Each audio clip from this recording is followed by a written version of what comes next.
السلام علیکم ورحمۃ اللہ وبرکاتہ۔ میں عبداللہ آج اس پروگرام کا ناظم ہونے کی حیثیت سے آج بروز جمعہ 11 رمضان 1445 ہجری 22 مارچ 2024 کو آج کے ہمارے مقرر فضیلت الشیخ شعبۃ الحق مدنی حفظ اللہ کا اور ادارے میں موجود اب تمام مرد و خواتین کا، بچوں کا اور بزرگوں کا میں تہہ دل سے آج اس پروگرام میں خیر مقدم کرتا ہوں۔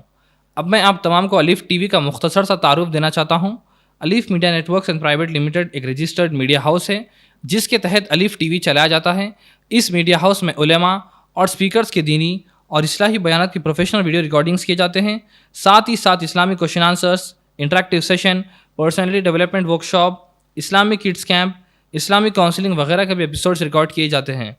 فری قرآن اور اسلامک لٹریچر کوریئر کے ذریعے سارے ہندوستان میں نان مسلمس بھائیوں کو ان کے آرڈر پر فری قرآن بھیجا جاتا ہے الحمدللہ۔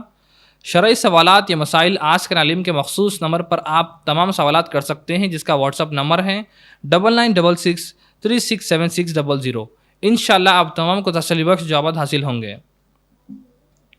الحمدللہ الف اکیڈمی میں 90+ اسٹوڈنٹ آن لائن اور آف لائن تعلیم حاصل کر رہے ہیں۔ اگر آپ اپنے گھر کے خواتین اور بچوں کو ان آن لائن اور آف لائن کلاسز میں جوائن کرانا چاہتے ہیں تو مزید تفصیلات کے لیے 8712300208 پر رابطہ کر سکتے ہیں یا فرنٹ آفس پر بات کر سکتے ہیں۔ الف ٹی وی کا شعبہ خواتین عالمہ ایڈوکیٹ جویرہ نوشین صاحبہ آپ کی نگرانی میں مختلف ایکٹیویٹیز کو انجام دیا جاتا ہے۔ عالمہ ایڈوکیٹ جویرہ نوشین صاحبہ ہر روز 4:45 PM سے 5:30 PM تک 45 منٹس کی آپ کی آن لائن اسلامی کلاس ہوتی ہیں۔ اگر آپ اپنے گھر کے خواتین کو ان آن لائن کلاسز میں جوائن کرانا چاہتے ہیں تو مزید تفصیلات کے لیے 8125303208 پر رابطہ کر سکتے ہیں۔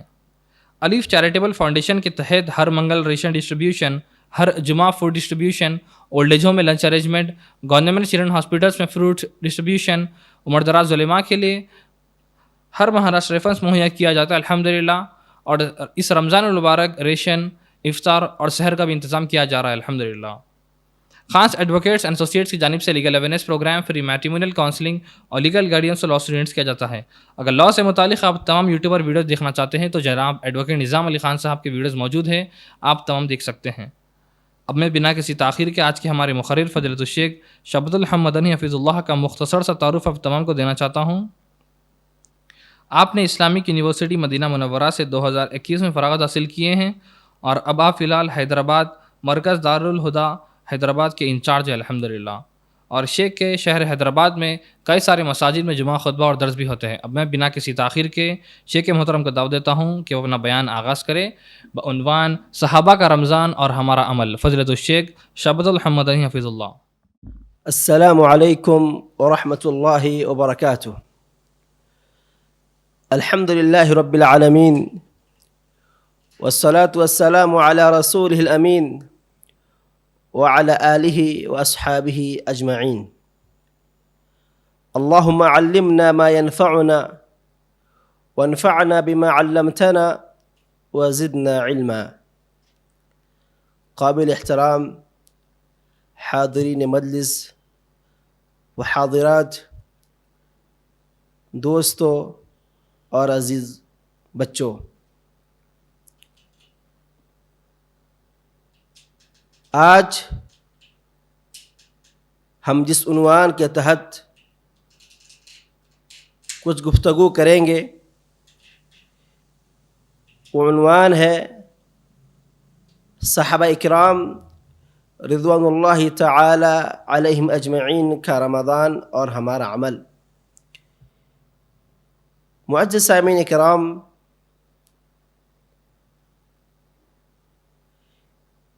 اس بات پر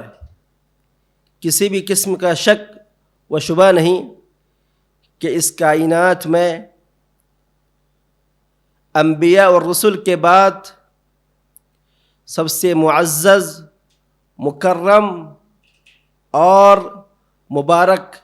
گروہ جو ہے وہ صحابہ کرام کا گروہ ہے۔ یہ وہ جماعت ہے جو خیر اور بھلائی والی جماعت ہے۔ یہ وہ جماعت ہے جس کی تربیت اللہ کے رسول صلی اللہ علیہ وسلم کی نگرانی میں ہوئی، عہد نبوی میں ان کی تربیت ہوئی، اور یہ وہ گروہ ہے جو قرآن و حدیث کا ترجمان ہے۔ اسی لیے اللہ تعالیٰ نے ہم تمام کو یا پھر ہم تمام کے لیے صحابہ کرام کے ایمان کو آئیڈیل اور نمونہ کے طور پر پیش کیا۔ فَإِنْ آمَنُوا بِمِثْلِ مَا آمَنْتُمْ بِهِ فَقَدِ اهْتَدَوْا، اگر تم صحابہ کی طرح ایمان لاؤ گے تب جا کے تم کامیاب اور کامران ہوگے۔ یعنی اگر ہمارا ایمان، ہمارا عمل صحابہ کے ایمان و عمل کی طرح ہوگا تب جا کر ہمارا ایمان و عمل قابل و قبول ہوگا اور مقبول ہوگا۔ اگر ہمارا ایمان صحابہ کے ایمان کے برخلاف ہوگا تو پھر یہ عمل کسی بھی قسم کے کام آنے والا نہیں ہے۔ تو معزز سامعین کرام، آج کے اس درس میں ہم یہ دیکھنے کی کوشش کریں گے، یہ سمجھنے کی کوشش کریں گے کہ صحابہ کرام کی زندگی میں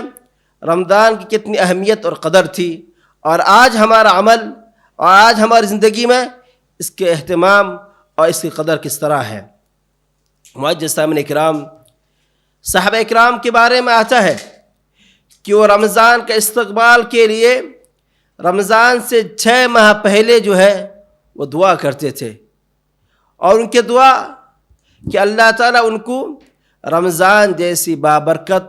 اور سعادت والا مہینہ عطا فرمائے، نصیب فرمائے۔ امام ابن رجب حنبلی رحمۃ اللہ علیہ اپنی کتاب لطائف المعارف میں ذکر کرتے ہیں کہ وہ اللہ تبارک و تعالیٰ سے 6 ماہ پہلے دعا کرتے تھے کہ اے اللہ ہمیں رمضان جیسی عظیم اور مبارک مہینہ نصیب عطا فرما، اور پھر رمضان کے بعد 6 ماہ تک یہ دعا کرتے تھے کہ رمضان المبارک کے مہینے میں انہوں نے جو بھی عمل کیا ہے اپنے رب کو راضی کرنے کے لیے، اپنے رب کی خوشنودی کے لیے جو بھی عمل کیے ہیں اللہ تعالیٰ اسے قبول فرمائے۔ صحابہ کرام کے بارے میں آتا ہے کہ وہ عمل کرنے سے زیادہ عمل کی قبولیت کی فکر کیا کرتے تھے کہ انہوں نے جو عمل کیا ہے کیا یہ عمل اللہ کے نزدیک قبول ہے یا نہیں۔ تو ہمارے لیے درس ہے کہ ہم جو بھی عمل کریں ہماری یہ فکر ہونی چاہیے کہ اللہ تعالیٰ ہمارے عمل قبول کر رہا ہے یا نہیں، اور فکر کے لیے ہمیں جو چیز کرنا ہے وہ یہ ہے کہ ہم عمل کے بعد دعا کریں۔ ہمیں جو بھی عمل کیا اللہ نے ہمیں، چاہے کوئی چھوٹا عمل ہو یا بڑا عمل، جس کی بھی توفیق دی، عمل کے بعد ہمیں رب سے دعا کرنی چاہیے کہ اللہ تو نے جو عمل کی ہمیں توفیق دی، ہم نے اسے انجام دیا، ہم نے اسے تیرے رضا اور خوشنودی کے لیے کیا، اب تو اسے قبول فرما۔ معزز سامعین کرام، تو صحابہ کرام کی دعا میں سے ایک دعا یہ بھی آتا ہے جو بعض صحابہ سے ثابت ہے، بعض سلف یہ دعا کرتے تھے، اللہم سلمنی رمضان وسلم علی رمضان وتسلمہ منہ متقبلا، کہ اے اللہ تو رمضان کو ہمارے لیے مختص کر دے اور ہمیں رمضان کے لیے مختص کر دے، اور پھر اس میں جو ہم عمل کر رہے ہیں اے اللہ تو اسے قبول فرما۔ تو معزز سامعین کرام، اور اسی طریقے سے صحابہ کرام رمضان مبارک کے مہینے کا بڑے ہی بے صبری سے انتظار کیا کرتے تھے۔ علماء کرام لکھتے ہیں کہ جس طرح ایک عزیز اور ایک قریب جسے آپ بہت چاہتے ہیں، اگر وہ آپ سے کہیں دور ہو جاتا ہے، کہیں غائب ہو جاتا ہے، اس کے بعد جب اس کی ملاقات آپ سے ہوتی ہے تو کس قدر خوشی و مسرت ہوتی ہے۔ تو صحابہ کرام رضوان اللہ تعالی علیہم اجمعین رمضان کا استقبال کیا کرتے تھے، اور رمضان کے استقبال میں حضرت عمر بن خطاب کے بارے میں آتا ہے کہ وہ کہتے تھے کہ مرحبا بمطہرن بالذنوب، مرحبا کہ ایسے مہینے کے ہم خوش آمدید کہتے ہیں، ایسے مہینے کا ہم استقبال کرتے ہیں جو مہینے جس میں ہمارے گناہ کو مٹا دیے جائیں گے، ہمارے گناہ مٹ جائیں گے۔ اس طریقے سے رمضان کا استقبال کیا کرتے تھے۔ معزز سامعین کرام، اسی طرح صحابہ کرام کے بارے میں آتا ہے کہ وہ بڑے عزیمت و ہمت والے ہوتے تھے، ان کے حوصلے بلند ہوتے تھے چنانچہ رمضان سے پہلے ان کی حوصلے اور زیادہ بلند ہو جاتے تھے، اپنے آپ کو رمضان کے لیے مکمل فارغ کر دیا کرتے تھے، دیگر کاموں سے اپنے آپ کو دور کر لیا کرتے تھے۔ اور اس سے بعد سلف کے بارے میں آتا ہے کہ جو افتاء و تدریس کا جو منصب سنبھالے ہوتے تھے، جیسے ہی رمضان کا مہینہ داخل ہوتا وہ سارے منصب سے اپنے آپ کو دور کر کے اللہ تعالیٰ کی قرآن مجید کو لے کر بیٹھ جاتے تھے، تاکہ رمضان یہ قرآن کا مہینہ ہے، رمضان یہ ذکر اذکار کا مہینہ ہے، رمضان یہ دعا کا مہینہ ہے، چنانچہ اس مہینے میں صرف ذکر اذکار کیا جائے، قرآن کریم کی تلاوت کی جائے اور جو ہے رب کے بارگاہ میں دعائیں کی جائیں۔ تو معزز سامعین اکرام، تو صحابہ اکرام رضوان اللہ تعالی علیہم اجمعین یہ وہ قوم تھی جن کی عظیمت، جن کی حوصلے کی مثالیں دی جاتی تھی۔ اسی لیے کہا جاتا ہے کن کالصحابۃ فی الزہد وورع القوم ہم لیس من الناس اشباہ، کہ یہ ایسے قوم تھے جس کے لوگوں میں مثالیں نہیں ملتی ہیں، جن کی مثالیں دور دور تک نہیں ملتی، یہ ان کے زہد میں، ورع میں، ہمت میں، عظیمت میں ان کے کوئی ثانی نہیں ہے۔ معزز سامعین کرام، اسی طریقے سے ہم دیکھتے ہیں کہ رمضان مبارک کا بڑا ہی اہتمام اور قدر صحابہ کرام کی زندگی میں ہوا کرتا تھا۔ امام ابن باز رحمۃ اللہ علیہ لکھتے ہیں کہ صحابہ کرام رضوان اللہ تعالی علیہم اجمعین جب رمضان کے مہینے میں داخل ہوتے تو ایک دوسرے کو وصیت کرتے تھے، ایک دوسرے کو خیر کی طرف بلاتے تھے، خیر کی وصیت کرتے تھے، اس لیے کہ یہ وہ مہینہ ہے جو خیر کا مہینہ ہے، کہیں کوئی بھی آدمی، کوئی بھی شخص خیر سے محروم نہ ہو جائے۔ تو اس طریقے سے ایک صحابہ دوسرے صحابہ کو خیر کی طرف بلاتے تھے، خیر کی وصیت کیا کرتے تھے۔ اور اسی طریقے سے امام ابن عثیمین رحمۃ اللہ علیہ لکھتے ہیں کہ چاہے وہ رمضان کا مہینہ ہو یا عشرہ ذی الحجہ کا پہلا عشرہ ہو یا پھر جو ہے موسم خیرات ہو، اس میں اگر صحابہ کرام داخل ہو جاتے تھے تو ہر کوئی چاہتا تھا کہ میں اس خیر کے دن، میں اس خیر کے ایام میں سب سے زیادہ سبقت لینے والا میں ہی ہوں، میں ہی بن جاؤں، ہر کام میں، ہر نیکی کام میں آگے آگے رہوں۔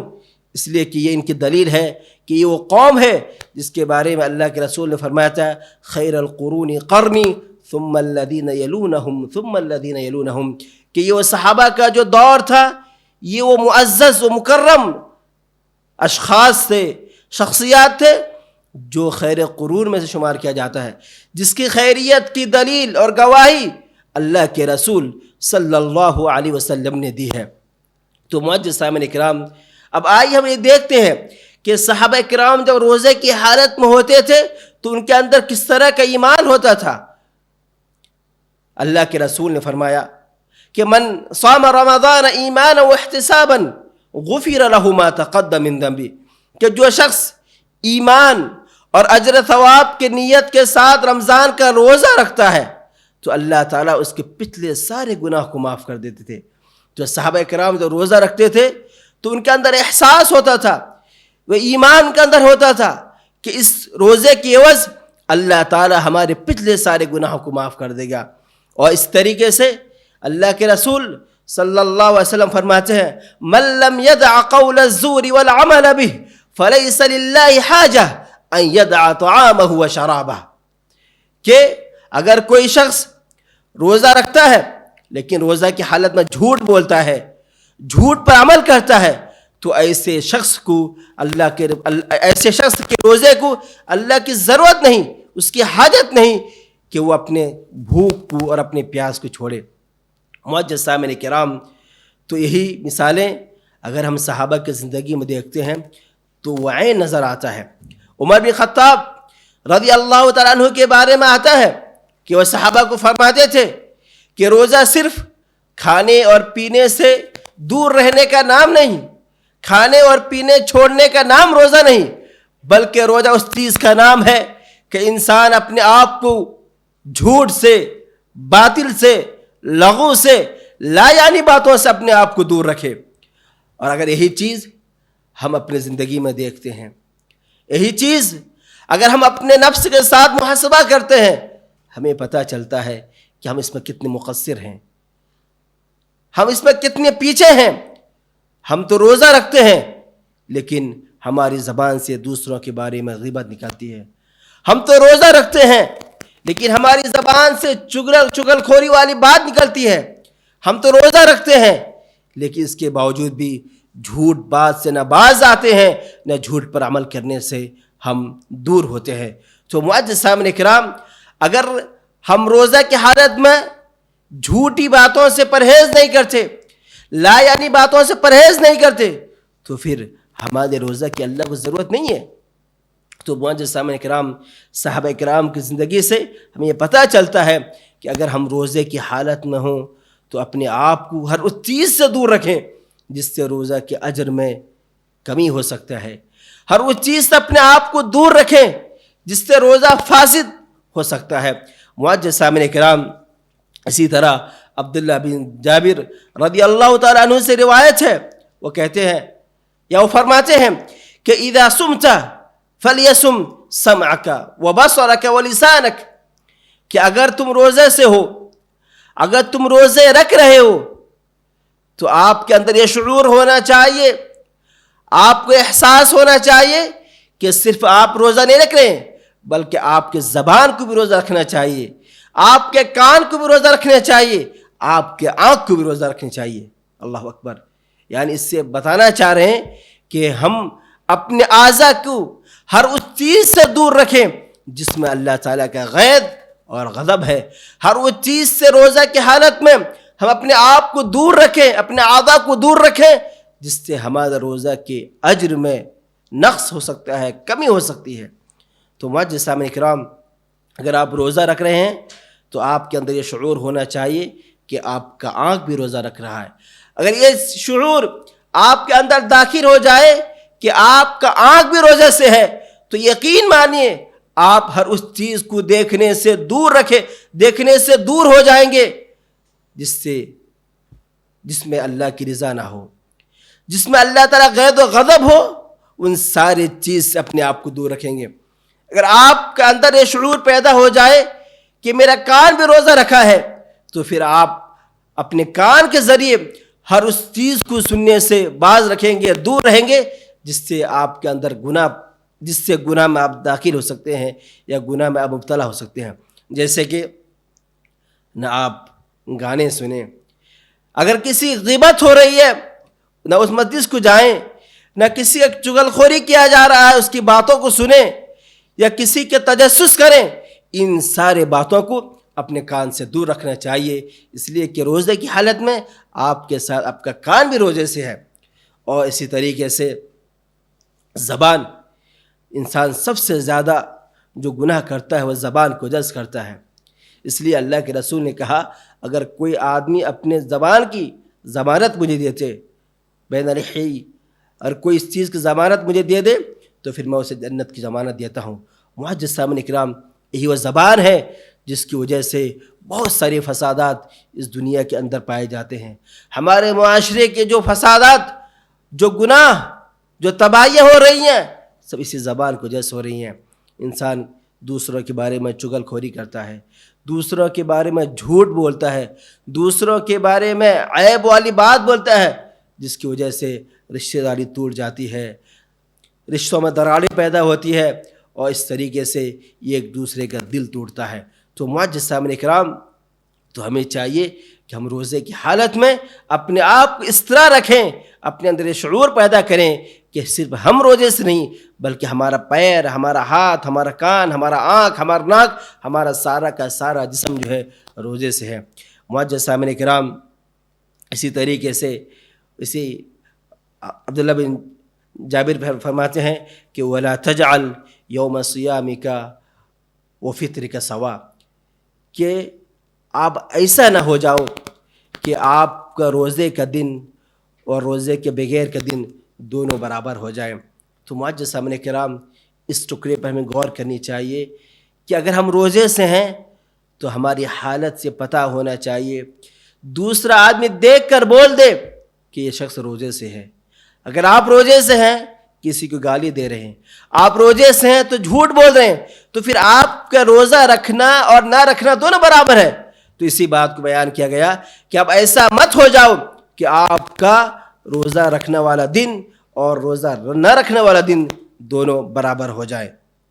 تو معزز سامعین کرام اس بات کو بھی غور کرنا چاہیے کہ ہم اگر روزے کی حالت میں ہیں تو ہمارے اعضاء ہمارے جوارح اس بات کی دلیل دیں کہ انسان روزے سے اور اس کی بے شمار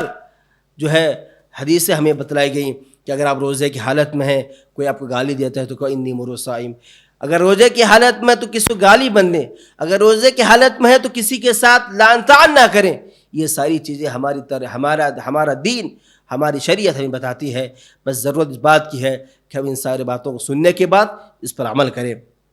معزز سامعین کرام اسی طریقے سے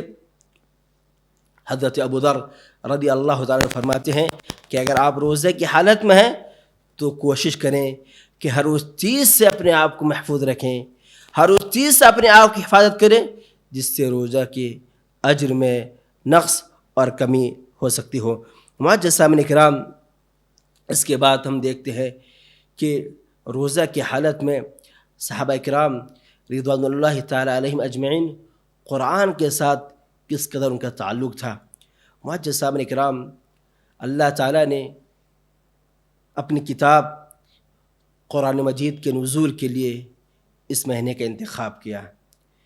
رمضان مبارک کے مہینے کا انتخاب کیا. امام نووی رحمۃ اللہ علیہ لکھتے ہیں کہ رمضان کے فضیلت کے لیے یہی چیز کافی ہے کہ اللہ تعالیٰ نے اپنی مقدس کتاب قرآن مجید کو اس دن نازل کیا یا اس مہینے میں نازل کیا. معزز سامعین کرام ہم وہ امتی ہے جس پر یہ قرآن مجید نازل کیا گیا, لیکن افسوس کی بات آج ہم امت قرآن ہونے کے باوجود قرآن سے ہمارا تعلق ختم ہوتے جا رہا ہے. قرآن سے ہمارا تعلق ختم ہوتے جا رہا ہے. یہی بات ہے کہ جیسا کہ اللہ کے رسول صلی اللہ علیہ وسلم کہ اللہ کے نزدیک اللہ کے بارگاہ میں شکایت کریں گے کہ یہ میری قوم تھی جس نے قرآن مجید کو پس پش ڈال دیا, قرآن مجید کو چھوڑ دیا. تو معزز سامعین کرام قرآن مجید ایک ایسی کتاب ہے جس کا پڑھنا, جس کا سننا, جس کا سمجھنا, اس پر غور و فکر کرنا یہ جو ہے خیر کے کام میں سے ہے, ثواب کے کام میں سے ہے. اگر یہی کام رمضان مبارک کے مہینے میں ہوتا ہے تو اس کا اجر اور بڑھ جاتا ہے, اس کی اہمیت اور بڑھ جاتی, اس لیے کہ یہ وہ مہینہ ہے جسے قرآن کا مہینہ کہا گیا. تو معزز سامعین کرام آپ صحابہ کرام کی زندگی میں دیکھیں گے کہ صحابہ کرام رضوان اللہ تعالیٰ علیہم اجمعین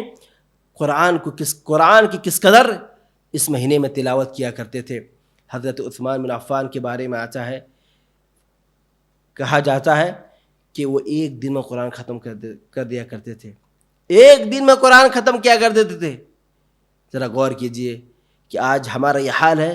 کہ ہم میں سے کتنے ایسے ہیں جو مسلمان ہیں, قرآن پڑھنا آتا ہے,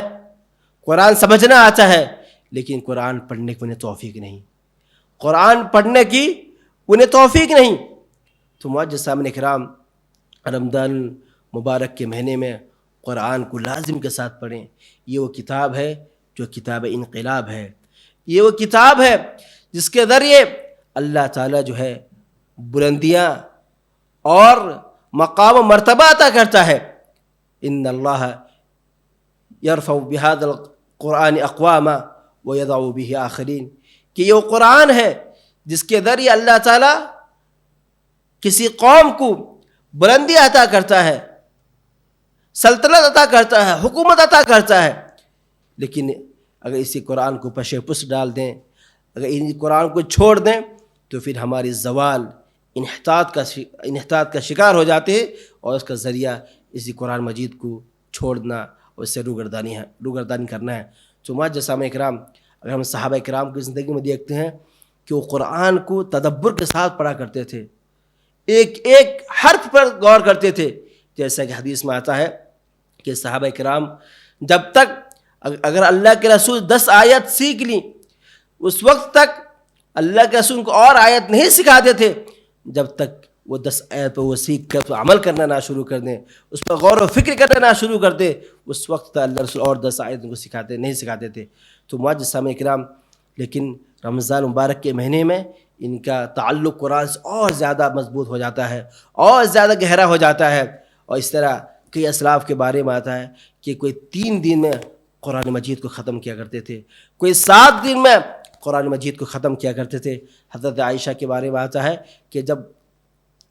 رمضان کا دن ہوتا تو صبح سے قرآن مجید کو لے کر پڑھتے تھے یہاں تک کہ سورج نکلتا، جب سورج نکلتا تھا تب پھر وہ جا کر سو جاتی تھیں۔ تو معزز سامعین کرام، یہ باتیں ہمیں جھنجھوڑتا ہے کہ ہمارا تعلق قرآن سے کس قدر مضبوط ہے یا نہیں۔ اگر ہمارا تعلق قرآن سے مضبوط ہے تو اس کو اور مضبوط بنانے کی کوشش کیجیے۔ اگر آپ کا تعلق قرآن سے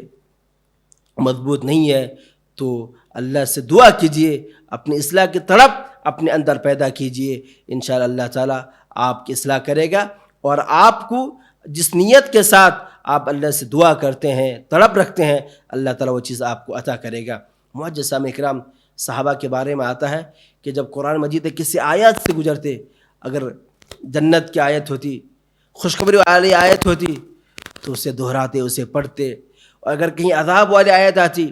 تو ان کی آنکھوں سے بے ساختہ آنسو بہہ جاتا، ان کے داڑیاں آنسو سے تر ہو جاتی تھی۔ اور اگر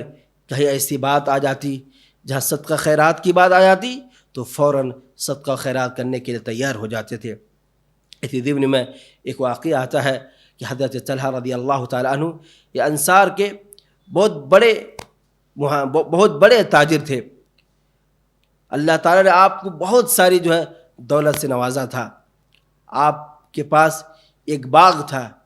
جسے بیرحا کے نام سے جانا جاتا ہے، اور مسجد نبوی سے بالکل قریب تھا، اور آج تو مسجد نبوی کے اندر داخل ہو چکا ہے۔ تو وہ جو کنواں تھا، اس کنویں کا پانی بہت میٹھا تھا۔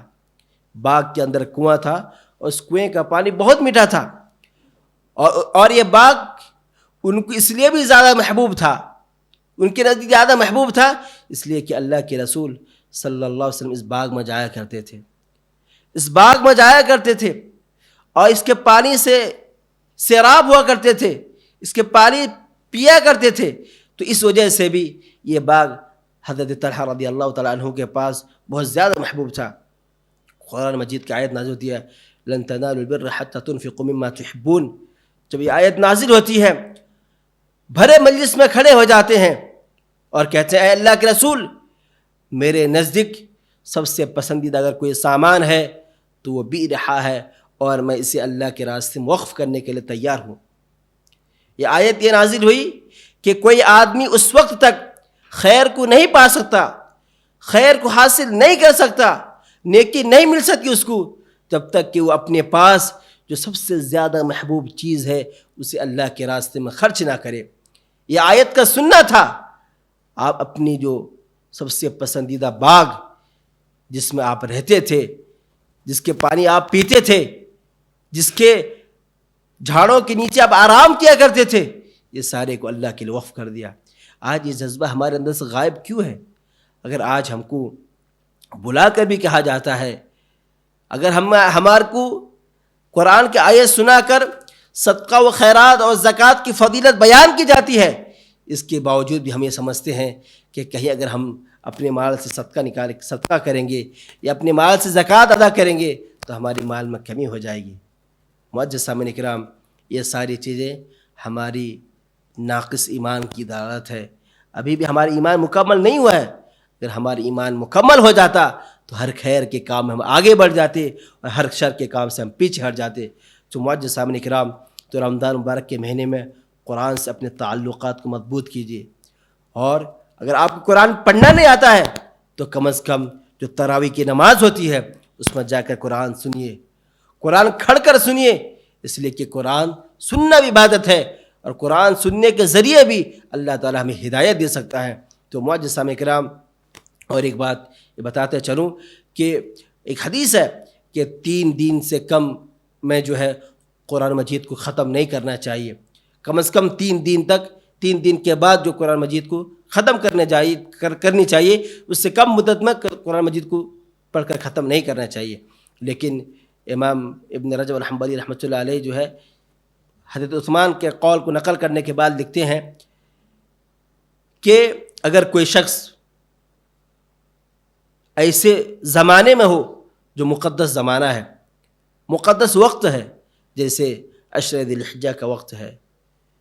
رمضان کا مہینے کا وقت ہے، یہ وہ سارے جو اوقات ہیں جسے شرف الزمان کہا گیا، مقدس زمان، مقدس وقت. اور اس طرح اگر کوئی انسان مقدس مقام پر ہو، جیسے حج کے دوران المشاعر مقدسہ ہے، مسجد حرم ہے، مسجد نبوی ہے، یہ ہے مقدس شرف مکان، یہ مقدس مکان ہے.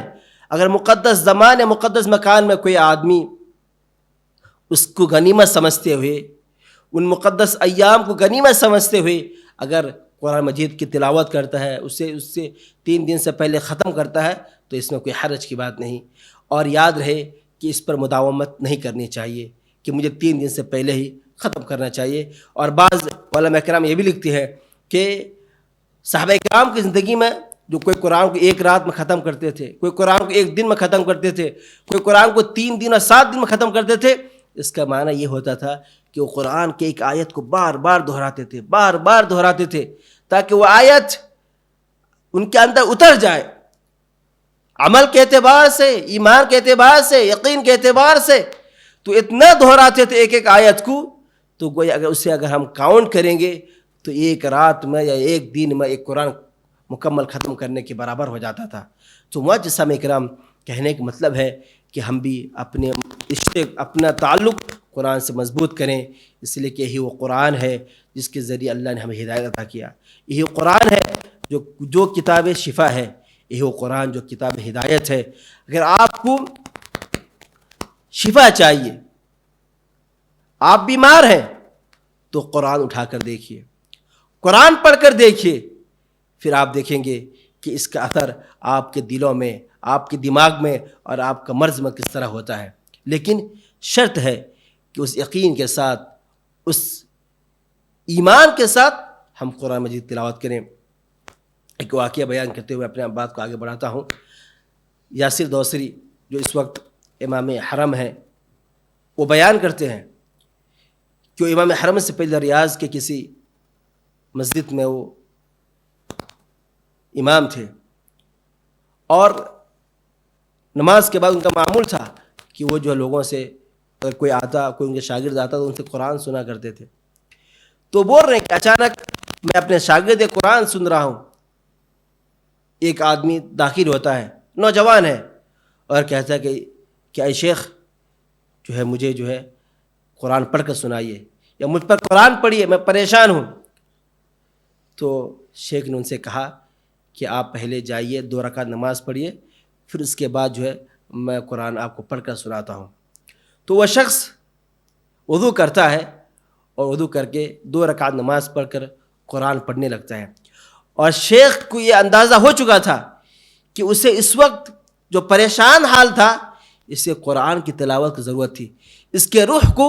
قرآن کی تلاوت کی، قرآن کی آیت کی ضرورت تھی. جب وہ قرآن پڑھنا شروع کیا تو شیخ معمول سے زیادہ اپنے شاگرد کا قرآن جو سنتے رہے تاکہ کچھ اور دیر وہ قرآن پڑھ لے. جب کچھ دیر کے بعد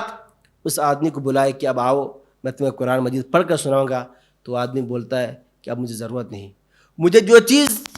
کی ضرورت تھی وہ چیز مجھے مل گئی. اس واقعہ سے ہمیں پتہ چلتا ہے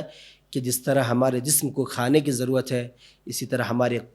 قلب کو، ہمارے دل کو جو قرآن کی غذا کی بھی ضرورت ہے، قرآن کی تلاوت کی ضرورت ہے. اور اسی طریقے سے معزز سامعین کرام، اگر ہم صحابہ کرام کو دیکھیں گے کہ رمضان کی حالت میں جو قیام کرتے تھے تو ان کا قیام کتنا لمبا ہوا کرتا تھا، اس لیے کہ اللہ کے رسول نے کہا کہ من قام رمضان ایمانا واحتسابا غفر له ما تقدم من ذنبه، کہ جس نے رمضان مبارک کے مہینے میں ایمان اور اجر و ثواب کی نیت کے ساتھ قیام کیا، قیام کا معنی یا تراویح کی نماز ادا کیا، تو اللہ تعالیٰ اس کے پچھلے سارے گناہ کو معاف کر دیتا ہے. ذرا غور کیجئے کہ یہ مہینہ اس لیے آیا ہے تاکہ ہماری گناہیں مٹ جائیں، ہمارے گناہیں ہمیں سے ہٹ جائیں. آپ روزہ رکھ رہے ہیں 1 دن کا، پچھلے سارے گناہ معاف. اگر آپ قیام کر رہے ہیں ایک دن کا, پچھلے سارے گناہ معاف. اگر آپ لیلۃ القدر کا اہتمام کر رہے ہیں, پچھلے سارے گناہ معاف.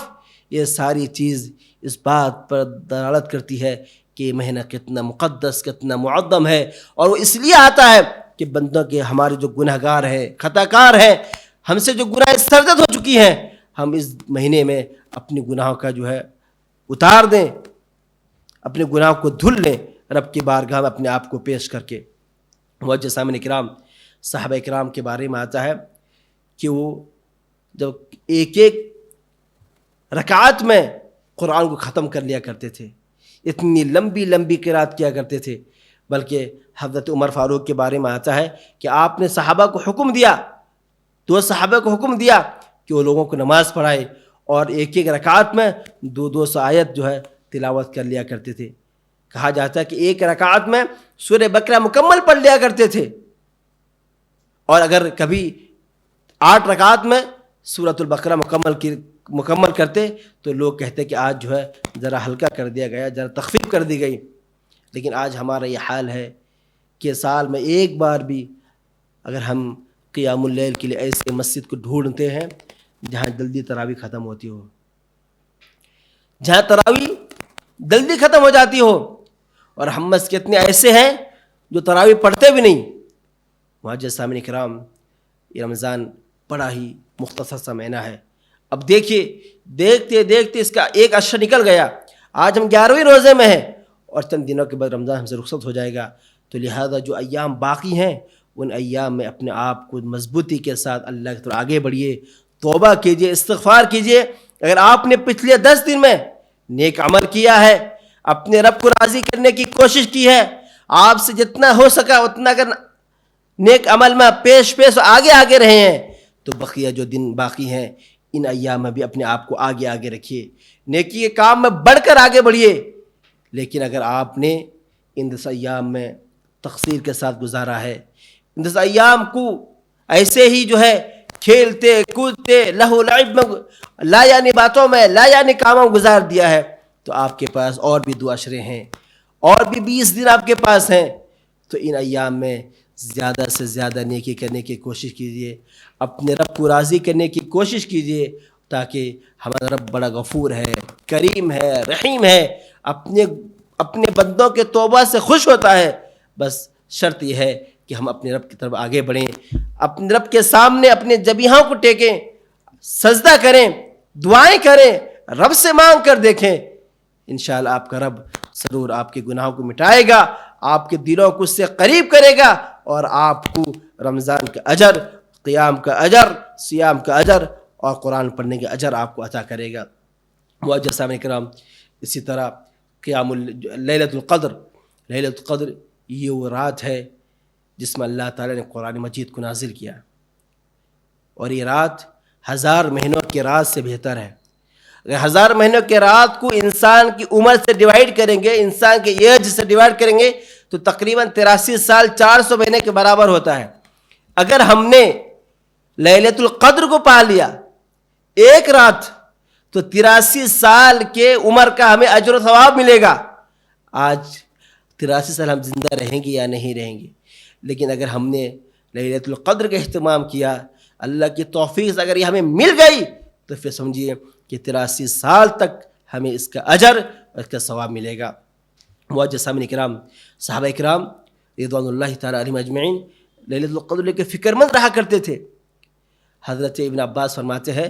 کہ حضرت عمر تمام صحابہ کو جمع کرتے ہیں, اور کہتے ہیں کہ لیلۃ القدر کون سی رات میں ہے, لیلۃ القدر کون سی رات میں ہے, یعنی وہ جاننا چاہتے تھے حقیقت میں لیلۃ القدر کی رات کون سی ہے, تاکہ اس پر عمل کر کے وہ جو اپنے رب کو راضی کر سکے. جبکہ اب امیر المومنین تھے, خلفائے راشدین میں سے تھے, اسی لیے کہا جاتا ہے کہ یہ وہ صحابہ کرام تھے جن کی تربیت اللہ کے رسول کے زیر نگرانی ہوئی, عہد نبوت میں آپ کی تربیت ہوئی. تو ہمیں چاہیے کہ ہم اپنے ہر عمل میں صحابہ کرام کو آئیڈیل بنائیں, ان کی طرف اٹھ کر دیکھیں کہ آپ کا عمل اس پر کیا تھا. اس لیے کہ یہ وہ صحابہ کرام تھے جو قرآن و حدیث کے مکمل ترجمان کرتے تھے, مکمل ترجمان تھے. معزز سامعین کرام, اس سے صحابہ کرام کے بارے میں آتا ہے کہ جب لیلۃ القدر کی رات ہوتی جب لیلۃ القدر ہوتا تو وہ جو ہے نئے کپڑے پہنتے تھے، خوشبو لگاتے تھے، مسجد کو غسل کر کے آیا کرتے تھے، عبادت سے پہلے غسل کیا کرتے تھے. کئی صحابہ ثابت ہے، اس لیے کہ ان کو پتہ ہے کہ آج کی رات ان کی مغفرت ہونے والی ہے. یہ وہ رات ہے جو اللہ کے نزدیک بڑا ہی بابرکت والی رات ہے. یہ وہ رات ہے جس کی فضیلت اور جس کی اہمیت اس بات سے لگا سکتے ہیں کہ اللہ تعالیٰ نے کہا کہ یہ 1000 رات سے بہتر رات ہے. تو معزز سامعین کرام، اور اسی طریقے سے یہ وہ مہینہ ہے جو جود و سخا کا مہینہ ہے، صدقہ و خیرات کا مہینہ ہے. اور اس صدقہ خیرات میں بھی صحابہ کسی کم نہیں رہتے تھے، آگے چڑھ کر صدقہ و خیرات کے کاموں بڑھ کر کیا کرتے تھے. جیسا کہ اللہ کے رسول کا معمول تھا کہ جب رمضان کا مہینہ آتا تو آپ تیز چلنے والی ہوا سے زیادہ جو ہے صدقہ و خیرات میں آگے رہتے تھے. تو معزز سامعین کرام، عبداللہ بن عمر رضی اللہ تعالیٰ عنہما کے بارے میں آتا ہے کہ رمضان کے مہینے میں یہ غریبوں کے ساتھ افطار کیا کرتے تھے، غریبوں کے ساتھ افطار کیا کرتے تھے، ان کو اپنی خوشی میں شامل کیا کرتے تھے. تو یہ رمضان کے مہینے میں جو غربا ہیں، جو فقراء ہیں، ان کا بھی خیال رکھنا یہ ہماری ذمہ داری ہے. ان کا خیال رکھنا، ان کی سحری اور اس طرح ان کا افطار کا خیال رکھنا یہ ہم میں سے ہر ایک کی ذمہ داری ہے. اور اس میں صحابہ کرام بہت آگے رہا کرتے تھے. تو چنانچہ ہماری بھی ضرورت ہے کہ اگر ہم جانتے ہیں کہ اگر ہمارا پڑوسی بھوکا رہتا ہے، اگر ہم کو پتہ ہے کہ ہمارے پڑوس میں رہنے والے غریب ہیں، غربا ہیں، تو ہمیں چاہیے کہ ہم ان کا خیال رکھیں. ہمیں چاہیے کہ ہم رمضان مبارک کے مہینے میں کم از کم ان کا خیال رکھیں، ان کو اپنے صدقات، اپنے خیرات دے کر ان کو خوش رکھیں. معزز سامعین کرام، اسی طریقے سے رمضان مبارک کے مہینے میں اللہ کے رسول صلی اللہ علیہ وسلم کے ساتھ صحابہ کرام سحری کیا کرتے تھے. صحابہ کرام اللہ کے رسول صلی اللہ علیہ وسلم کے ساتھ سحری کیا کرتے تھے. اور ایک جو سنت ہے کہ آج کا جو معمول ہے کہ ہم سحری بہت پہلے کر لیا کرتے ہیں. سحری پہلے کرنے کی وجہ سے کیا ہوتا ہے کہ اذان سے پہلے سحری کر لیتے ہیں، پھر سو جاتے ہیں، تو پھر ہم سے فجر کی نماز جو ہے چھوٹ جاتی ہے. جبکہ صحابہ کے بارے میں آتا ہے، وہ کہتے ہیں کہ تسحرنا مع رسول اللہ صلی اللہ علیہ وسلم، اور اللہ کے رسول صلی اللہ علیہ وسلم کے سحری اور نماز کے درمیان کا جو وقت ہوتا ہے 50 آیت پڑھنے کا جو وقت ہوتا ہے وہی وقت رہتا تھا. یعنی سحری کرتے تھے، فوراً نماز کے لیے آپ جو کھڑے ہو جاتے تھے یا رمضان نماز میں داخل ہو جاتے تھے. اور اس افطار کے معاملے میں جو سنت ہے یا پھر جو صحابہ کا عمل تھا، اللہ کے رسول کا عمل تھا، وہ یہ تھا کہ سحری میں جلدی کیا کرتے تھے. ہم میں سے بعض ایسے لوگ ہیں دیکھنے کو ملتا ہے کہ اذان ہونے کے باوجود بھی، وقت داخل ہونے کے باوجود بھی وہ انتظار کرتے ہیں کہ اور کوئی 2-4 منٹ گزر جائے تاکہ سورج ڈوبا ہوگا نہیں ہوگا، شک کے مارے روزہ رکھتے ہیں. جبکہ یہ بھی جو ہے بدعت ہے. رمضان اذان ہوئی فوراً آپ جو ہے افطار کر لیجئے، اس لیے کہ اللہ کے رسول نے فرمایا جب تک قوم افطار جلدی کرتی رہے گی تو وہ جو ہے کامیاب میں رہے گی، اسے کوئی نقصان نہیں پہنچا سکے گا. تو معزز سامعین کرام، اور اسی طریقے سے ہمیں چاہیے کہ رمضان کے جو ایام گزر چکے ہیں اس پر جو ہم نے عمل کیا ہے، ہم جو ہے اللہ سے دعا کریں کہ اللہ تعالی ہمارے عمل کو قبول فرمائے. اور اس طریقے سے جو ایام باقی ہیں اس میں ہم جو اللہ سے دعا کریں کہ اللہ تعالی ہمیں نیک عمل کی توفیق عطا فرمائے. معزز سامعین کرام، اسی طریقے سے رمضان کے اختتام پر بھی اگر ہم صحابہ کرام کا حالت دیکھیں گے تو وہ استغفار کیا کرتے تھے، کثرت سے استغفار کیا کرتے تھے رمضان کے اختتام پر. اس لیے کہ استغفار کے ذریعے اللہ تعالیٰ ہمارے گناہوں کو مٹاتا ہے. تو جیسے رمضان ختم ہونے قریب ہوتا تو صحابہ کرام کثرت سے استغفار کیا کرتے تھے. اور اس طریقے سے رمضان کے اخیر میں جو صحابہ کرام کا معمول تھا کہ بعض صحابہ کرام کہتے ہیں کہ کاش ہمیں یہ معلوم ہو جاتا کہ اس مہینے میں کن مقبول ہے، اس مہینے کے کن محروم ہے. جو مقبول ہے، جس کے اعمال کو قبول کیے گئے، جو اللہ کے پاس مقبول ہو گیا، ہم جو ہے اس کو مبارکبادی دیں گے. اور جو اس ماہ کا محروم میں سے ہے، جو اپنے آپ کو اللہ کے نزدیک کامیاب نہیں کر سکا، رمضان کو پانے کے بعد آپ اپنی مغفرت نہیں کر سکتا، تو ہم اس کی تعزیت کریں گے، اسے دلاسا دلائیں گے تاکہ اگلے رمضان میں وہ عمل کر کے اللہ کے پاس مقبول ہو جائے۔ تو معزز سامعین کرام، تو ہمیں چاہیے کہ ہم جو ہے رمضان کے قدر کریں، اس کا احترام کریں، اس لیے کہ یہ وہ مہینہ ہے جو مہینوں کا سردار ہے، سید الشہور ہے، جس میں اللہ تعالیٰ گناہوں کو مٹا دیتا ہے اور نیکیوں کا اجر دوگنا کر کے دیتا ہے، بڑا کر دیتا ہے۔ تو ایسا مہینہ صرف اس لیے آتا ہے تاکہ ہم جنت کو حاصل کریں، جنت میں داخل ہو جائیں، لیکن ہم وہ بد نصیب ہیں کہ رمضان کو پانے کے باوجود بھی نہ اس کا احترام کرتے ہیں، نہ اس کی قدر کرتے ہیں، نہ اس کے دن کو روزے سے گزارتے ہیں، نہ اس کے رات کو قیام اللیل کہتے ہیں، اور نہ قرآن کی تلاوت کرتے ہیں۔ معزز سامعین کرام، آپ نے دیکھا کہ صحابہ کرام رمضان کا کس قدر پاس و لحاظ رکھتے تھے، کس قدر قدر کیا کرتے تھے۔ تو ہمیں بھی چاہیے کہ ہم رمضان مبارک کے مہینے میں اس طرح جو ہے نیکی کے کاموں میں آگے بڑھے، نیکی کے کاموں میں پیش رہیں، تاکہ ہم اس مہینے کی مقبولی میں ہمارا شمار ہو جائے۔ اس لیے کہ آپ کو پتہ ہے کہ اس یہ مہینہ ہے جس کی ہر رات اللہ تعالیٰ ہماری گردنوں کو جہنم سے آزاد کرتا ہے، جہنم